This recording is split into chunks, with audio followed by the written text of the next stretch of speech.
Olha o versículo 4 do capítulo 1. Porque Deus nos escolheu em Cristo antes da criação do mundo para sermos irrepreensíveis em sua presença. A eleição, a escolha de Deus é a chave que vai abrir todas as portas, todas as bênçãos de Deus para a nossa vida.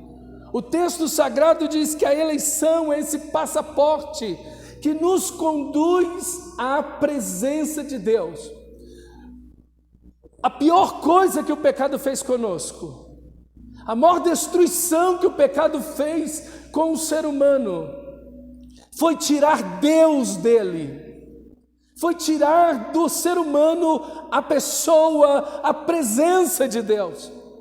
A maior bênção que você vai ter na sua vida é Deus. A maior bênção que você vai ter na sua vida é a presença de Deus. E o pecado faz separação entre vocês e o vosso Deus. O pecado nos separa de Deus, ele quebra a relação com Deus. E aí já não existe comunhão, já não existe amor e relacionamento. E o pecado, nesse estado de destruição, produz todo o mal que você vê no mundo. Todo o mal que você vê na nossa sociedade, toda a crueldade que você vê na nossa sociedade, amados irmãos, é pecado. E esse pecado, ele nos tirou de Deus, nos afastou de Deus. E Deus, no seu grande amor, vem até nós por meio do seu único Filho, Jesus Cristo. Por isso que a eleição é a primeira bênção e traz consigo a maior de todas as bênçãos, a possibilidade de você estar com Deus. O Evangelho não é ter coisas de Deus. O Evangelho não é ter coisas de Deus, mas é você ter a Deus na sua vida. Isso é o Evangelho. Porque se você tem a Deus, você tem tudo que Deus tem. Se você tem Deus, tudo que Ele tem, você tem. Jesus disse: eu e o Pai somos um. A Bíblia diz que Deus vem para nos fazer um com Ele, por meio de Cristo Jesus. Às vezes eu vejo os cristãos em busca de bênçãos, mas a maior de todas as bênçãos é a presença gloriosa de Deus, porque na presença do Senhor há abundância de alegria. Que bênção falta na presença de Deus? O que falta se você já tem o próprio Deus? Eu sou do meu amado e Ele é meu. João encosta a cabeça no peito de Jesus. O que ele pode ter mais? Ele tem a Cristo, Ele tem sua presença, Ele tem seu amor, Ele tem sua graça, sua bondade, Ele tem tudo, Ele tem tudo. Como diz o apóstolo Paulo aos Coríntios, tudo é vosso. A vida, a morte, o presente, o futuro, tudo é vosso. Vocês de Cristo e Cristo de Deus. Se você tem Cristo, você é herdeiro de Deus e co-herdeiro com Cristo. Por isso que o Evangelho não é uma busca primeiro pelo que Deus tem, mas pelo próprio Deus. O Evangelho é estar com Deus, sem se preocupar e ficar ansioso pelo que Deus pode te dar. Por isso que Jesus disse: você não deve andar ansioso pela vossa vida, o quanto que é a vez de comer, vestir ou beber. O Pai sabe do que você precisa antes que você o peça. Ele já sabe de todas as suas necessidades. E quantos cristãos vão orar e não conseguem crescer espiritualmente, porque tudo que fazem é uma lista, parece que vai para o supermercado e vai pelas prateleiras, andando pelos corredores. Eu quero isso, eu quero aquilo outro. Na minha lista tem isso, tem aquilo outro. E não desfruta da grande bênção do Evangelho, que é a presença de Deus, é ser envolvido por Deus, é ser tomado por Deus, é desfrutar do amor glorioso de Deus, sem pedir nada. Estava ensinando as crianças sobre oração há umas semanas atrás, e eu estava falando para elas, estavam perguntando o que era oração, e eu disse para elas: orar é abrir o seu coração para Deus. Isso é orar. Orar é quando você abre o seu coração totalmente para Deus, sem limites, sem reservas. É o coração com o coração, é o amor e o amor, é o relacionamento, é a presença de Deus. O quanto você está crescendo nisso? Cresçamos em tudo. Esse é o crescimento mais importante da sua vida. Os seus diplomas vão passar, eles vão chegar a um limite, tudo isso vai ficar para trás. São bênçãos, mas são temporárias, são coisas que têm um prazo de validade na nossa existência. Mas quando você atravessar a eternidade sem nada, a única coisa que você terá é a presença de Deus. E muitos atravessarão a eternidade na ausência de Deus. Mas todo cristão verdadeiro terá a presença de Deus. Você não vai levar nada. Não vai levar nada. Mas você vai ter tudo. Porque você terá Cristo Jesus, o seu Senhor. Você já tem tudo aqui, cristão.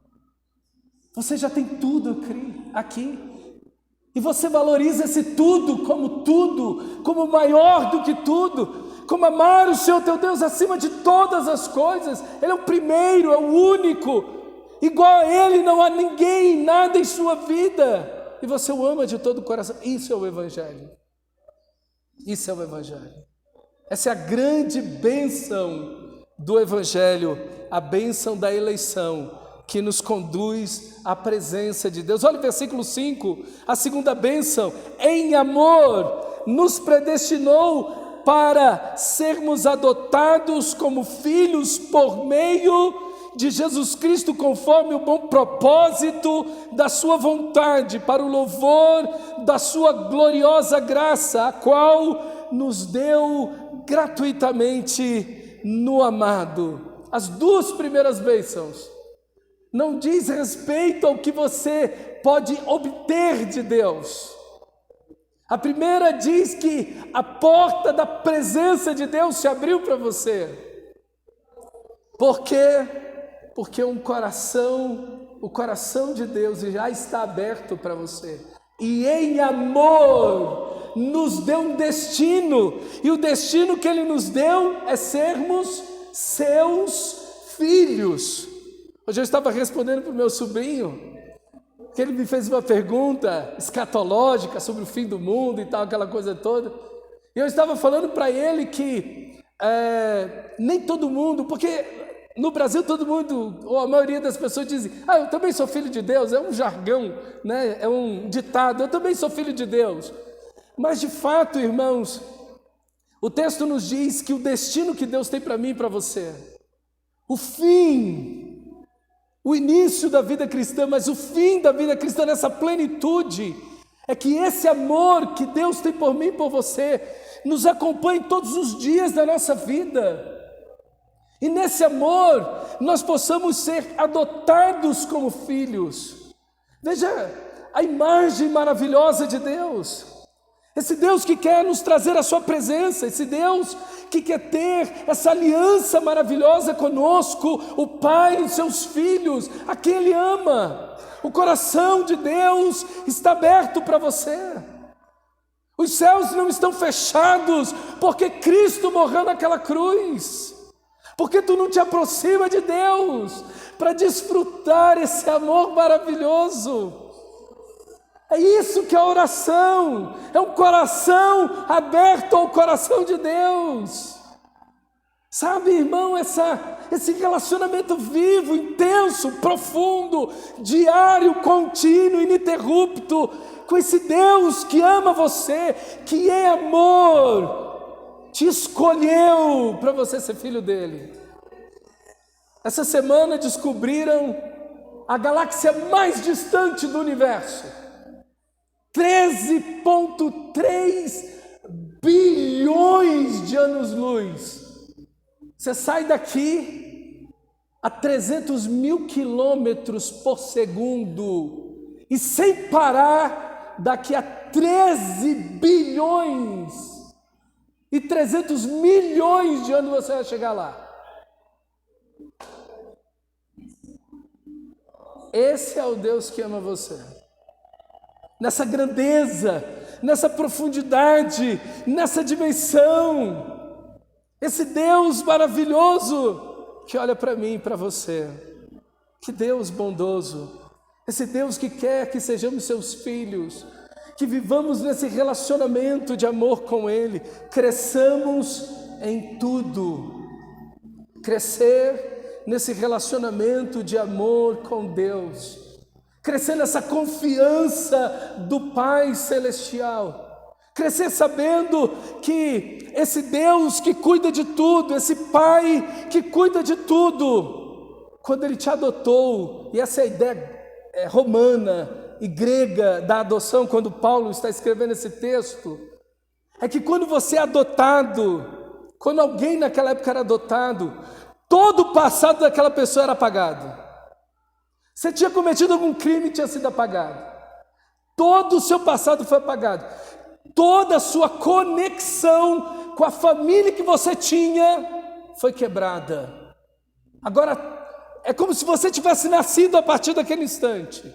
A ideia do nascer de novo. A partir daquele instante você nasceu. Você é filho daquela pessoa que te adotou. Você tem os direitos iguais ao filho biológico.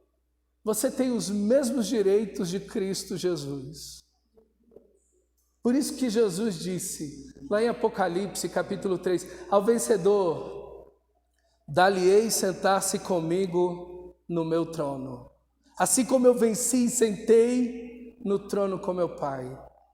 O seu destino é o trono. Que coisa maravilhosa, que Deus que ama você. Mas esse texto sagrado não nos coloca no centro. Não é um humanismo aqui. Mas olha o que o texto diz, Ele nos predestinou para a adoção de filhos, para o louvor da sua gloriosa graça. O filho vive para obedecer seu pai. Não é o pai que serve o filho, é o filho que serve o pai. O filho obedece o pai, o filho é amado pelo pai, o filho ama o pai, mas o filho está em obediência, em consonância, alinhavado com o seu pai. Ele serve o seu pai, ele ama o seu pai, ele se submete ao seu pai, ele confia no seu pai. Isso é o que você deve fazer. Essa ideia de um Deus Papai Noel que está por aí, que está rodando atrás de você, tentando te agradar de todo jeito, isso não é da Bíblia não. Pelo contrário, nas Escrituras Sagradas é o filho que obedece o pai. Ele simplesmente se submete em plena e profunda obediência ao seu pai. Isso é o Evangelho, irmão. Esse pai que nos ama e nos chama para a sua presença, para vivermos esse relacionamento de amor. E esse relacionamento de amor que vai curar você. Os chineses acham que para você amadurecer, para um filho amadurecer, ele tem que ficar longe dos pais, em uma vida de muita dureza. Então existe esse tipo de ideia, principalmente no Oriente. A China tem isso, tem até um mosteiro lá com mais de 27 mil crianças e jovens, chegam lá com 4, 5 anos de idade. E ficam até a vida adulta lá. Um mosteiro chamado Shaolin, Kung Fu, aquele negócio todo. Aí eles ficam lá e os menininhos rala, tadinho dos bichinhos. Mas eles têm a ideia, meu filho vai ser melhor e vai amadurecer se ele ficar longe de mim. Não. É perto do seu Pai Celestial. É junto ao amor dele, junto à graça dele, junto à disciplina que ele tem para você, porque o Pai disciplina ao filho que ama e castiga todo aquele a quem ele quer bem. É aí que você vai crescer, é aí que você vai amadurecer, é aí que você vai ser curado, porque você vai ser abraçado por este amor maravilhoso. Versículo 7 diz, em Cristo, veja, Esse texto vai falar em Cristo, nele, Ele, por meio dele. Tudo que temos de Deus tem um único canal de onde flui tudo: a pessoa de Cristo Jesus. Não existe outra fonte, não existe outro meio, não existe outro caminho, não existe outra verdade, apenas Cristo. Como diziam os reformadores, solos Christus. Só Jesus, só Cristo. Não tem outro meio.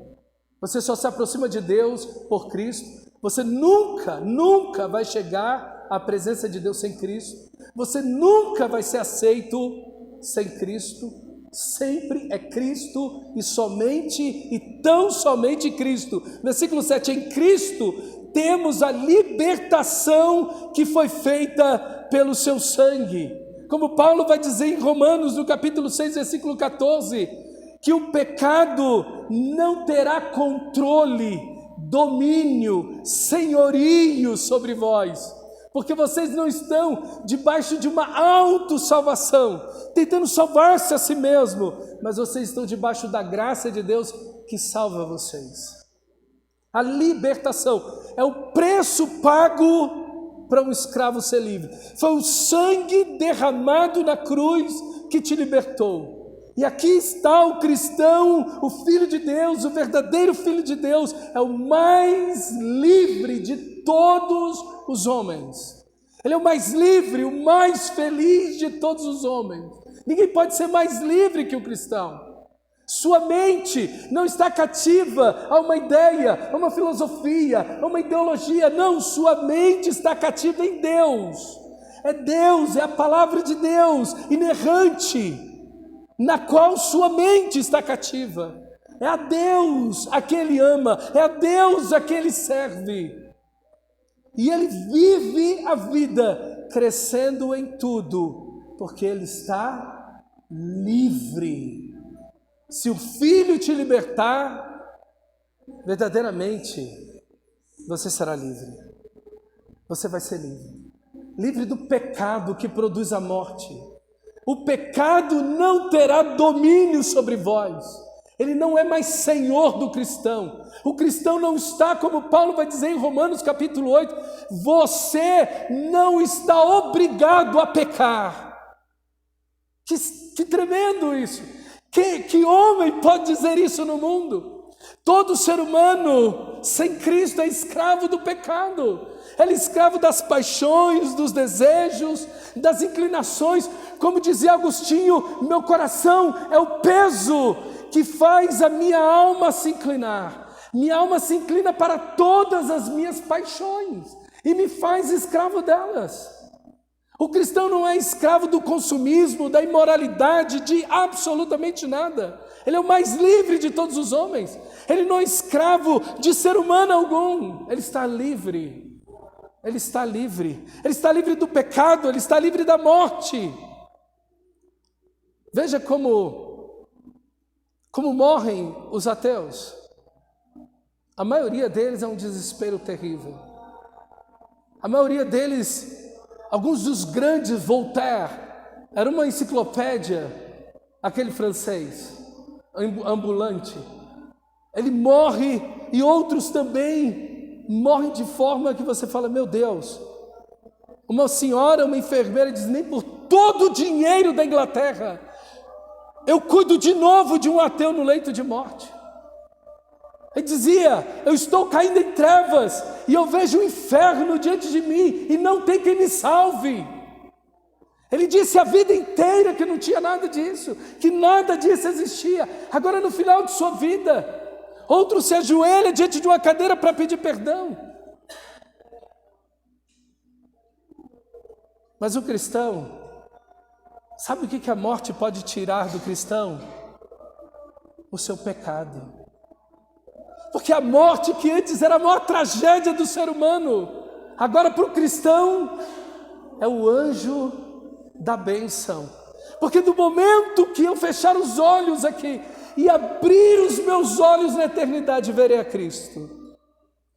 A partir do momento que eu atravessar a eternidade, nunca mais irei pecar, nunca mais irei chorar, nunca mais irei sentir dor alguma. É isso que diz a Bíblia. Ele está livre do pecado, ele está livre do diabo, ele está livre das suas paixões, ele está livre do inferno, ele está livre da condenação, ele está livre de tudo. O cristão é um homem livre. Ele é livre para crescer em tudo. Ele é livre para enfrentar a vida. Ele é livre para enfrentar as dificuldades. Ele é livre para enfrentar os desafios que a vida lhe traz. Ele é livre. Ele é livre não porque ele é alguém bom. Ele é livre não porque ele de si mesmo se libertou, mas porque foi o sangue de Jesus que o comprou. Você nunca vai vencer o pecado sozinho. Nunca vai vencer o pecado sozinho, jamais, ser humano algum,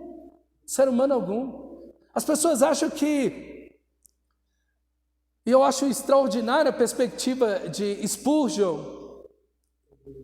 1856, 60, ele estava dizendo, pega um cadáver, lave ele, lave-o, deixa ele muito limpo, e veja se lá vai ter alguma vida, eduque-o, coloque um monte de livros ao redor dele. Veja se ele vai sair daquela morte. Veja se vai parar o estado de decomposição na vida dele, na estrutura em que ele se encontra. Assim é todo homem. Você pode educá-lo, você pode enchê-lo de diplomas, você pode dar dinheiro, você pode fazer de tudo por ele.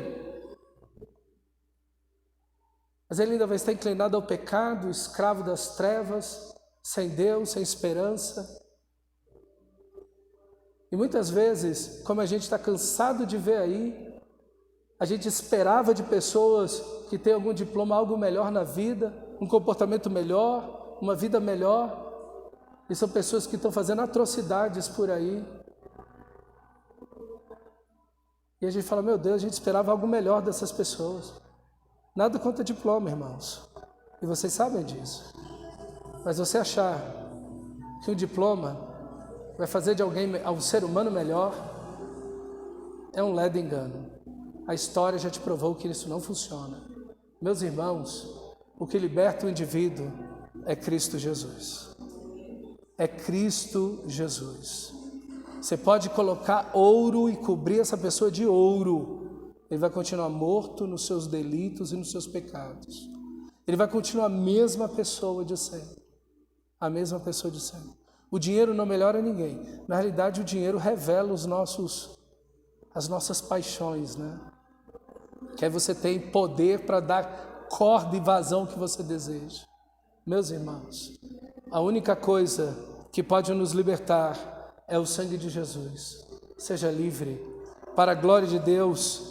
Para a glória de Deus. E o texto no versículo 7 ainda diz, em Cristo temos a libertação que foi feita pelo seu sangue, o perdão dos pecados, de acordo com a riqueza da graça de Deus que Ele derramou sobre nós, gratuita e abundantemente. Se tem algo que limita as pessoas, que impede as pessoas de crescerem em tudo, são os seus pecados. A culpa é algo avassalador, a culpa destrói a alma, a culpa limita, o pecado em si faz isso, mas a culpa, ela destrói o indivíduo por dentro, e o texto sagrado está dizendo que Ele nos libertou, mas o mesmo texto sabe da nossa luta, que travamos nessa vida, a luta que travamos contra o pecado, a luta que travamos contra o pecado dentro dos nossos corações,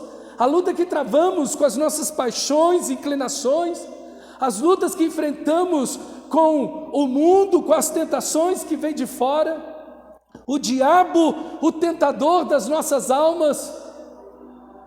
Enfim, nós temos várias fontes que querem nos guiar a tentar e a nos levar para longe de Deus e a pecar.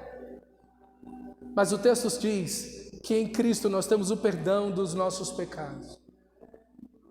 Enquanto estamos livres e nessa luta interna, onde a carne luta contra o Espírito e o Espírito contra a carne, nós devemos sempre nos aproximar do sangue de Jesus, que nos purifica de todo pecado, de todo pecado.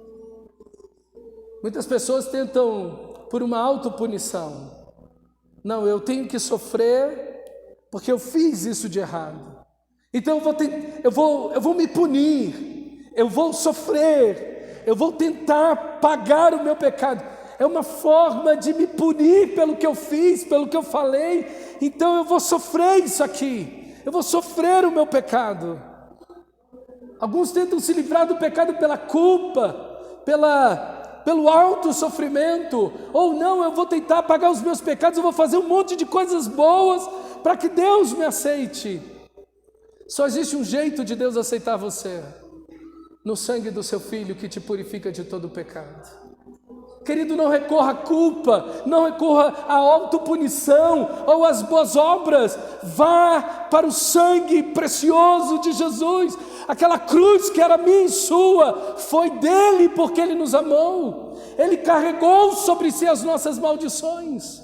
Então vá ao sangue de Jesus, olhando para o crucificado, para aquele que tanto te amou, e que você sabe que tomou sobre si todas as suas dores, seus pecados e maldições, e carregou sobre si no madeiro, para que você fosse livre e totalmente perdoado por Deus. Ah, pastor, até hoje eu estou me punindo. Não, Cristo já foi punido, Ele já foi esmagado naquela cruz, porque sua alma está esmagada hoje. Não vê que isso vai te impedir de crescer em tudo. Não vê que a culpa vai te impedir da presença de Deus. A culpa sempre nos faz correr da presença de Deus, nos faz fugir do amor de Deus. Nossas orações sempre se tornam muito superficiais. A nossa leitura da Bíblia é sempre escassa. Por quê? Porque a culpa se faz presente.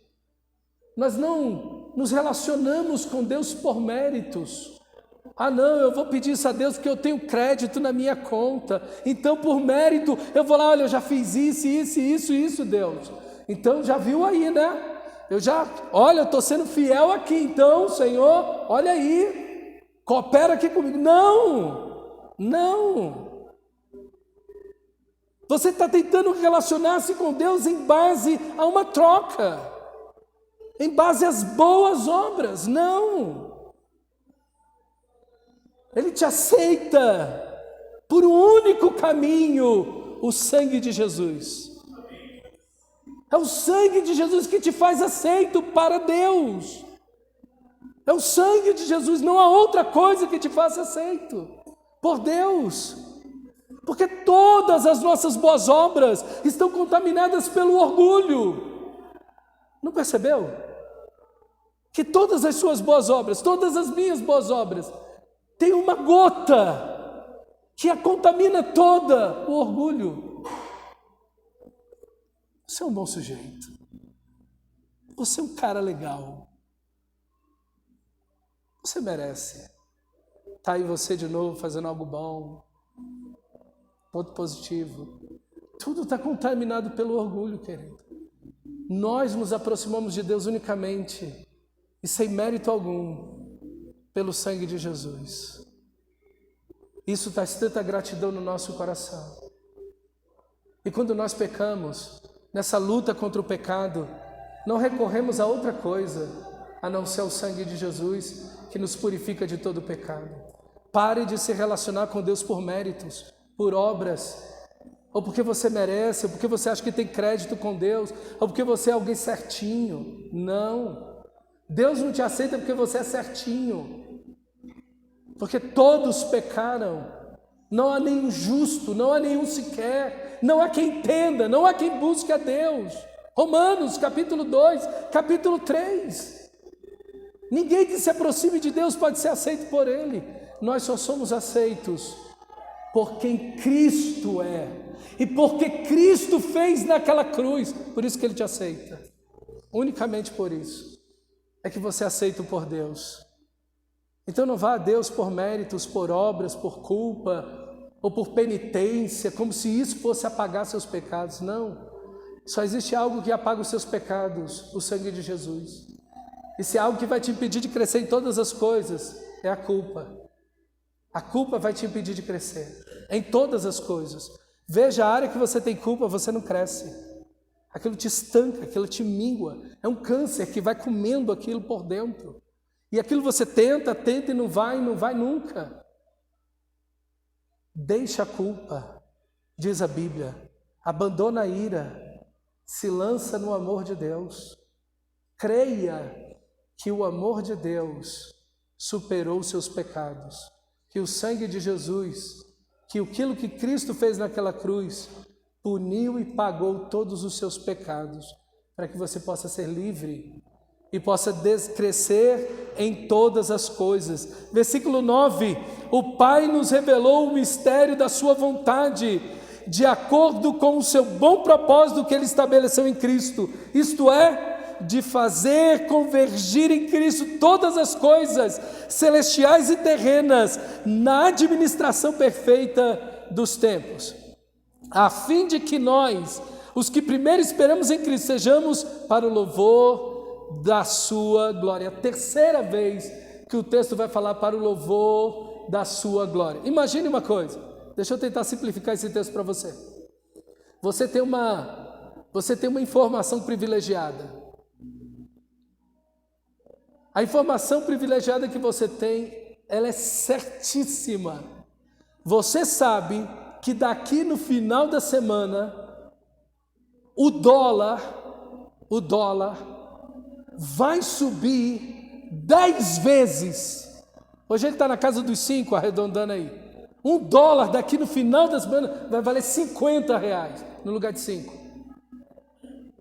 que você faria? Sim ou não? Se você comprasse $1.000, você ia ficar com quanto no final da semana?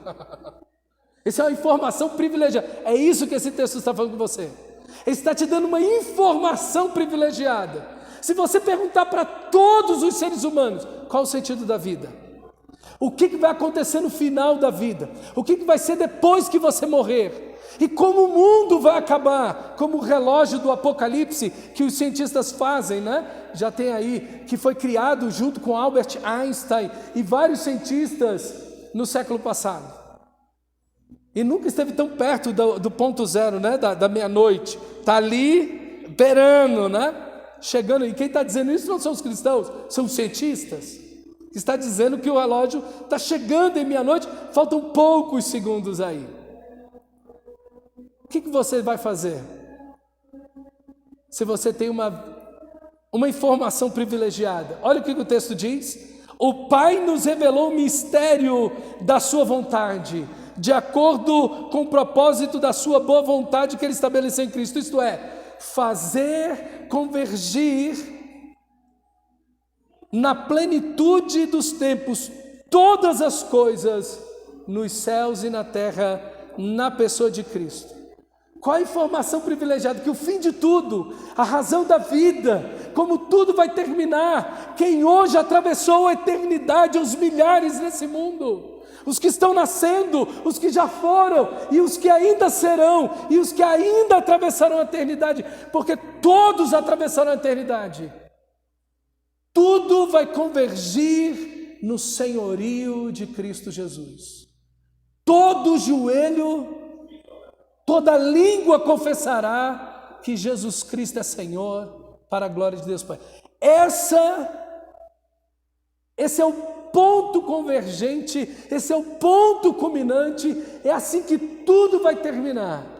Cristo, como sempre, de eternidade a eternidade, da eternidade passada à eternidade futura, sempre, por sempre e para sempre, reinando sobre tudo e todos, como sempre foi.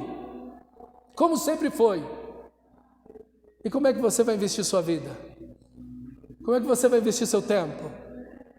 Com essa informação privilegiada, gente, toda rebelião vai acabar, todo mal um dia Deus dará fim. Toda injustiça Deus dará fim num dia. Todas as pessoas que atravessaram a eternidade estão diante do tribunal de Cristo, diz o autor de Hebreus. que ao homem está ordenado morrer uma só vez. Não existe reencarnação. Não existe reencarnação. E se existisse, ela não funciona. Porque se o propósito da reencarnação é melhorar o ser humano, quando você olha o ser humano, você está vendo que o ser humano não melhora. Ele piora. Ele vai só piorando. O mundo está indo em direção, não ao melhoramento, a um colapso. E você não precisa ser um cristão para entender isso. Até os cientistas mostram isso para você. Meu amado irmão, o que você vai fazer da sua vida com essa informação privilegiada? Cristo é o Senhor, Ele reina, Ele é o Senhor. E a todos está ordenado morrer uma só vez. E seguida a isso, o juízo. A pessoa que fechou os olhos aqui, hoje, ela está diante de Deus para saber qual vai ser o seu destino eterno. Vida eterna ou morte eterna. Não tem um terceiro, tem uma terceira via aí? Não tem. Tem um outro caminho? Não tem. Não tem. E é eterno. Não, olha, aqui dura eternamente, aqui por um tempo. Não, é eterno. A mesma palavra para cá é a mesma palavra para cá, é eterno. No grego não tem diferença, é a mesma palavra. Onde você está investindo sua vida? O que de fato é importante para você?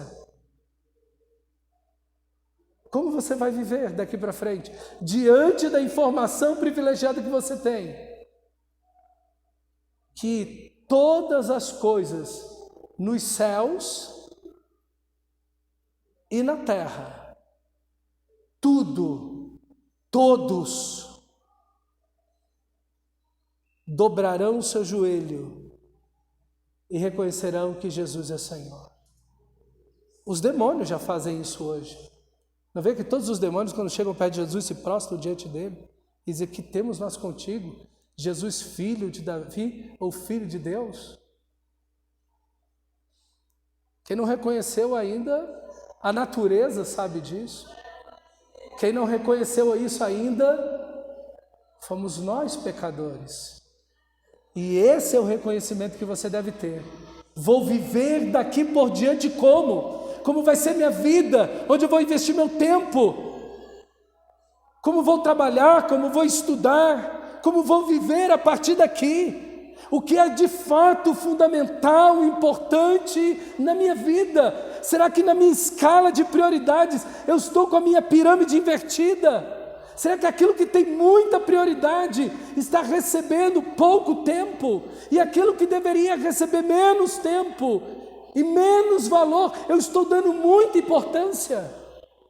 Será que você não está com a vida de cabeça para baixo? Será que diante desse texto você não deveria parar e pensar: será que naquilo que de fato eu deveria crescer, eu tenho dado importância e significado? Fizemos uma autoavaliação no começo do ano, acabamos de fazer a mesma autoavaliação agora nessa semana. Será que você cresceu? Será que você tem crescido na oração, na leitura da palavra, no serviço no reino de Deus, na piedade, na santidade? Você está crescendo em Deus? Ou a sua vida espiritual está ficando para trás? A internet está tendo mais importância que a palavra de Deus? As redes sociais? Eu ando daqui para lá, de lá para cá, e chego no final do dia e digo: nem orei hoje, nem li a Bíblia hoje. Será que sua vida não está de ponta cabeça? Não é de fato o momento de você parar e falar: cresçamos em tudo naquele que é a cabeça, Cristo, de toda a igreja? O texto segue com as duas últimas bênçãos. Em Cristo, versículo 13, vocês ouviram e creram na palavra da verdade, o evangelho que os salvou, vocês foram selados pelo Espírito Santo da promessa. Esse selo, essa capacidade, essa presença de Deus, esse pertencer a Deus. O selo é aquilo que pertence. Aquilo que é selado pertence ao dono, pertence àquele selo, você pertence a Deus. Você tem o Espírito Santo de Deus se você é um cristão verdadeiro. E se você é um cristão verdadeiro e tem o Espírito Santo, você vai viver em santidade. E sem santificação ninguém verá Deus. Sem santificação ninguém verá o Senhor. Meu irmão, selado, essa comunhão, esse amor, essa presença, esse poder do Espírito Santo para você enfrentar as dificuldades da vida para a glória de Deus. Porque enfrentar dificuldade, você não precisa ser um cristão para enfrentar. Todo mundo enfrenta. Mas enfrentar as lutas, as dificuldades, as doenças, os desafios que a vida nos impõe, glorificando a Deus e Deus sendo exaltado em nossas vidas, nas nossas palavras, nas nossas atitudes. Veja José, tinha um monte de escravos naquela época, aos milhares no Egito. O Egito, a maior nação do mundo, tinha milhares e milhares de escravos para construir tudo aquilo. Qual escravo se destacou para a glória de Deus? Qual escravo não se envolveu na idolatria? Qual foi o escravo que não se envolveu na imoralidade? Qual foi o escravo que não roubou? Qual foi o escravo que teve um caráter como o de Deus? Qual o escravo que andou com Deus? O Senhor era com José. É isso, cristão. É isso. É esse poder, essa presença de Deus. Faraó, quando viu José, ele disse: vou mudar seu nome, Zafenate Paneia, que significa Deus fala e Ele ouve. Deus, o Espírito de Deus está em você. É isso que Faraó viu em José e entregou toda a administração do Egito para ele. Se tornou do dia à noite o segundo homem mais poderoso do mundo. O mais importante é como enfrentamos as lutas e as dificuldades em Deus. Ele poderia estar amargado, se tornado um bandido porque ficou 10 anos na prisão injustamente. Poderia ter ficado amargurado contra os seus irmãos que o venderam. Ele poderia ter se rebelado porque aquela bruxa da mulher do Potifar tentou agarrar ele, o menino saiu correndo, com 17 anos de idade, cheio de hormônio no corpo. Quem segura esse menino, um adolescente? Podia dizer: não, é um adolescente, gente, tem, né? Vamos dar um desconto aqui, está tropeçando aí na imoralidade aí, mas é um adolescente, está cheio de amor para dar, energia no corpo, não sei o quê, né? Não, a mulher agarrou ele e ela sozinha dentro de casa, não tinha ninguém, e saiu correndo. Ele disse: eu não posso pecar contra Deus, eu não posso pecar contra o meu senhor Potifar. O nome dele está escrito na história, porque o Senhor era com José, porque era um homem cheio do Espírito Santo. E é assim que você está enfrentando as lutas, as dificuldades. Deixa eu dizer uma coisa: como é que você acha que você vai resolver um problema com outro problema? Não me ensina essa lógica. Eu queria entender a lógica de algumas pessoas. Eu tenho um problema e eu quero resolver esse problema. Eu vou criar um outro problema, eu vou mentir, eu vou fazer algo errado para resolver esse problema. Alguém pode me ajudar? Eu tenho muita dificuldade com isso. Como é que você acha que vai resolver um problema sendo infiel a Deus? Não, eu vou ter... Não, agora não dá, Senhor. Para mim, paramos aqui. Quando eu puder, a gente está junto. É assim que a gente resolve problemas? Não, irmão. A gente não resolve o problema criando outro, um abismo. Chama outro abismo. Se você tenta resolver um erro com outro erro, um pecado com outro pecado, você nunca vai sair disso, porque um abismo vai chamar outro abismo. Você está cavando debaixo do seu próprio pé. Esse buraco, esse abismo está ficando cada vez maior debaixo de você. Sabe o que você tem que fazer? Abre o seu coração, aproxime do Senhor, lava a sua alma no sangue de Jesus. Peça perdão a Deus e vai viver para a glória dEle.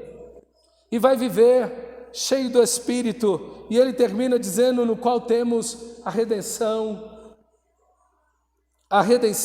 daqueles que pertencem a Deus. E ele termina dizendo: para o louvor da sua glória. Irmão, o centro disso tudo é Deus ser glorificado. Crescer em tudo. Quando é que você está crescendo? Não é quando o seu nome é exaltado, não é quando você aparece bem na fita, não é quando você fica com muitos likes. Sabe quando é que você cresce em tudo? Quando Cristo na sua vida é glorificado. Cristo é glorificado. Às vezes você está perdendo, humanamente falando, mas Cristo está sendo glorificado. Às vezes você está sendo deixado de lado, porque você é um cristão verdadeiro, mas Cristo está sendo glorificado. Cristo está sendo glorificado. Você cresce em tudo quando Cristo é glorificado. Quando o pecado entra na sua vida, ele estanca, ele corrói, ele degenera todas as coisas na sua vida. Mas quando Cristo é glorificado, aí você cresce em todas as coisas. Aí você cresce para a glória de Deus. E aí ele termina dizendo tudo isso, que nós pertencemos a Ele. Ele vai buscar a redenção daqueles que pertencem ao Senhor. Ele voltará. Ele voltará. Deus não é o relojoeiro do século XIX, que deu corda e deixou o relógio lá, com as leis funcionando. A lei da gravidade, o sol e a lua, rotação, translação, papapá, sol e chuva. E Deus deu corda no relógio, no universo, no mundo. E falou, esse povo é tão complicado, eles são tão complicados que eu vou deixar eles aí, perdidos neles mesmos, e eu vou embora desse lugar. Eu vou deixar só as coisas funcionando, e eu vou deixar até eles se autodestruírem aí, e não vai demorar muito. Não é isso que Deus fez. Ele enviou seu Filho, Ele nos deu o Evangelho, Ele transformou as nossas vidas, Ele nos deu a missão de pregar o Evangelho da graça de Deus, e Ele voltará. Porque Deus não é como nós. Deus não enxerga injustiça e se cala. Deus não enxerga violência e fica, não é comigo, deixa que outro liga para a polícia ou alguma coisa desse jeito. Não. Deus é o Deus que é santo, santo, santo. Ele voltará, Ele é o justo juiz. Ele é o dono de tudo que existe nesse universo. Ele é o dono do seu celular, Ele é o dono do seu corpo, Ele é o dono da sua roupa, Ele é o dono do seu carro, da sua casa, de cada árvore, de toda a natureza. Ele é o dono de todos os demônios, Ele é o dono de todos os anjos, Ele é dono de todo o universo. Tudo é dele. E Ele vai dar um fim a toda indiferença. Eu aguardo muito esse dia. Tem uma das coisas que mais me impactam na Bíblia é isso. É que um dia toda indiferença a Cristo terá um fim. Porque todo olho o verá. No dia que Ele abrir esses céus, todo olho verá. A Bíblia diz que todos ressuscitarão. Ninguém que morreu vai ficar onde está. A morte vai entregar todas as pessoas. Todos ressuscitarão. Ninguém, nenhum pecado. Jesus disse, não há nada oculto que não seja revelado. Nada oculto. Tem alguma coisa oculta na sua vida? Não há nada oculto que não seja revelado. Esse dia vai ser extraordinário. Porque Deus, na Bíblia, Ele está dizendo que você está escrevendo um livro. Tudo que você pensa, intenciona, fala, faz e deixa de fazer, tudo está registrado no seu livro lá. E vão se abrir os livros, o livro da vida de cada um e o livro da vida. E aquele que tem o seu nome escrito no livro da vida, esse está ao lado de Cristo Jesus e do Cordeiro. Não há nenhuma condenação, não há nenhuma destruição para esses. Por quê? Por Cristo. Não é porque merecemos, porque eu não mereço nada. O que eu mereço é a cruz, eternamente. mas Ele, na sua misericórdia, me salvou. E cada um por um, será chamado à presença do juiz, que está sentado no trono branco. E ele vai ler o livro da vida de cada pessoa e dar a sentença. Não vai ser um julgamento coletivo. Olha, todo mundo aí da Samambaia. Olha aí os samambaienses aí, ó. Agora, aí, todo mundo que mora na Samambaia aí, ó. Ouve aqui, reúne aí. Olha, vocês, não. Vai ser assim. Ele vai chamar você pelo seu nome. E você vai vir. Todos os átomos, todas as células, todos os tecidos se reunirão de cada pessoa. Vai ser o maior milagre que já teve até hoje, a ressurreição. E todos estarão de pé diante do trono do Cordeiro. Para o grande dia. Ele voltará. Você vai encontrá-lo quando você fechar os olhos aqui e abrir na eternidade. E você pode fazer isso feliz e sorrindo pela graça de Deus, porque Cristo te salvou.